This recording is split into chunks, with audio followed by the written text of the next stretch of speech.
damn weird. Devil monkeys.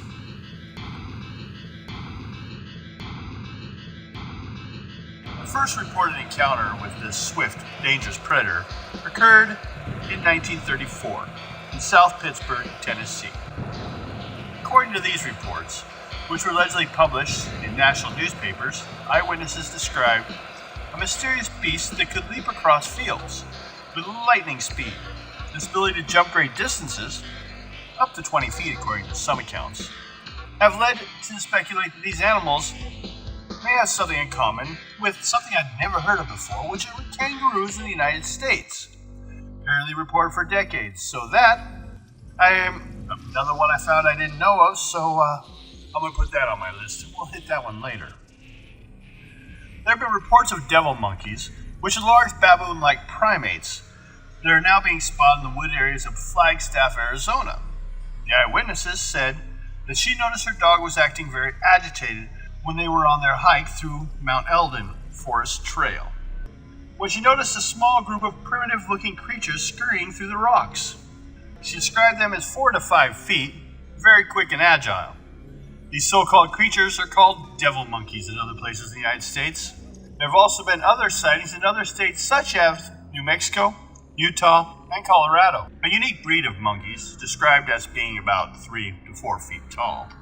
Although some eyewitnesses have sworn that these furry fiends can reach a height in excess of 7 feet. It seems kind of clear, though, even to me, that if this is the case, this is probably more along the areas of the larger version of beasts, described in run-ins with the prototypical hairy humanoid, which changes per what region you're in, but most commonly known as Bigfoot here in the northwest of the United States, and not the smaller, more primitive, like devil monkey. Another possibility is juvenile. If there's Bigfoots, there's little feet, as in children. So if you look into Bigfoots and the theories about nurseries, we explain why you would find them. And apparently some say the young climb in trees more.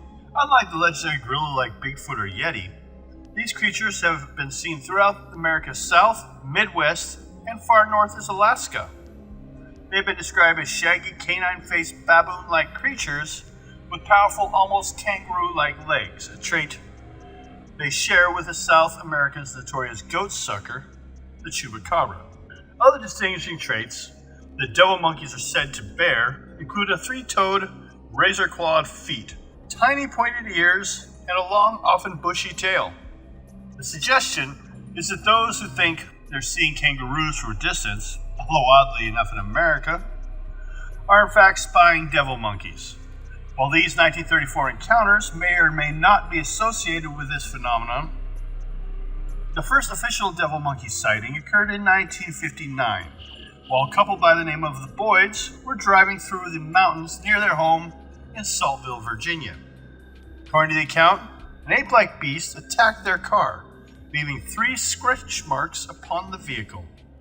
Boyd's daughter, Pauline, described the terrifying attacker. It had light, taffy-colored hair with white blaze down its neck and underbelly. It stood on 2 large muscled back legs and had shorter front legs or arms. Boyd went on to describe a second devil monkey encounter that occurred just days later in the same region. Which wouldn't surprise me if I'd seen something like that.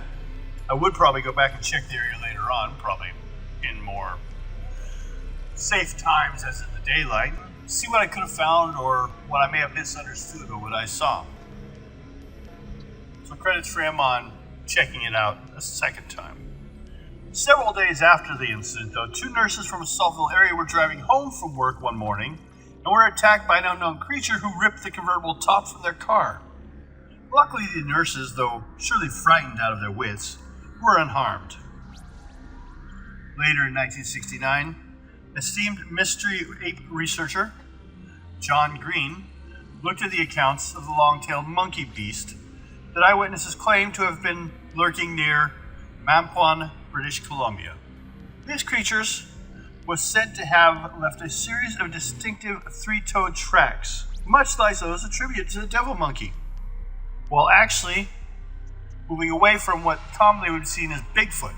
In 1973, famed cryptozoologist and author Loren Coleman investigated reports of 3 black bushy-tailed giant monkeys.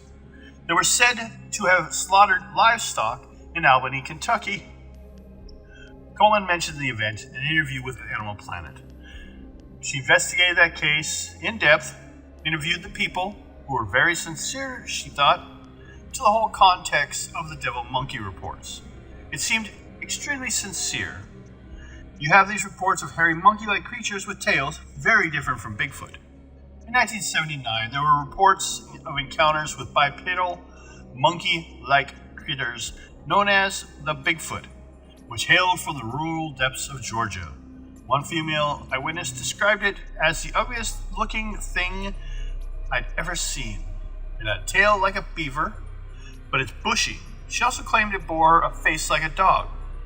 These traits are known to be devil monkey characteristics. In fact, more than a few eyewitnesses have described these beasts as resembling a wild dog at a distance, which suggests the creature may employ both bipedal and quadrupedal locomotion. The depiction of the creature coincides with what some consider to be the most recent and controversial devil monkey encounter on books to date.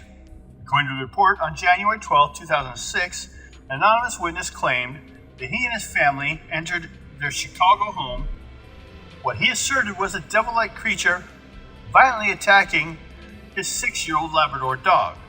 The man further described the beast as being an unusual combination of monkey, wolf, and devil, with long fangs, a monkey-like tail, and extremely bright, glowing eyes. Surprisingly, this fellow, unlike so many others who were taken back by the first encounter with a violent cryptid, claimed he remained calm enough to grab a nearby camera to snap a photo of the alleged diabolical fiend. It was after the flashbulb burst that the creature purportedly sprang to its hind legs and ran, nearly pushing over the lucky fellows and his family in an effort to escape through the open door behind them. The unnamed observer also claimed the neighborhood had been hereafter plagued with numerous reports of missing pets, and even went so far as to state that there was an additional, as yet wholly unsubstantiated, account of yet another individual seeing an identical beast hanging from a local tree by its tail. While some investigators feel that there is an intriguing link between some vicious New World primates and the still controversial D. Ritter roadkill photo, which appeared on the internet in 1996, and seemed to depict the curious carcass of an unidentified baboon-like animal with canine features on a Louisiana roadside.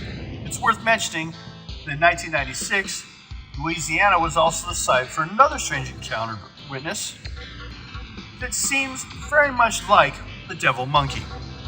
What I'd say on this is, also I've heard reports that possibly the devil monkeys were escaped circus monkeys.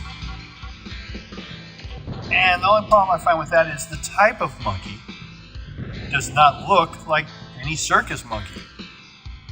If it was a zoo and maybe there's some baboons, maybe there's a possibility of someone privately owns some animals and then having them let free due to taxes that were suddenly added on them, or they wouldn't be able to take care of it, or they escaped on their own. But the strangest thing in all these is no one's describing a regular monkey. The bushy tail is rare. It's there, but it's not as common being a bushy tail. One lady described as a beaver. And Bigfoot has never been described, as I've heard, or any of its brethren, as having a tail. So it's an interesting, completely different thing, but it's strange how they tried to just push it away as though it was a kangaroo. Well, what the hell was the kangaroo doing in Kentucky? It seems strange that they're trying to explain it away by using a definition of something that would be equally as unbelievable. So, that was an interesting one, and you have a nice evening, and I'll talk to you later. Goodbye.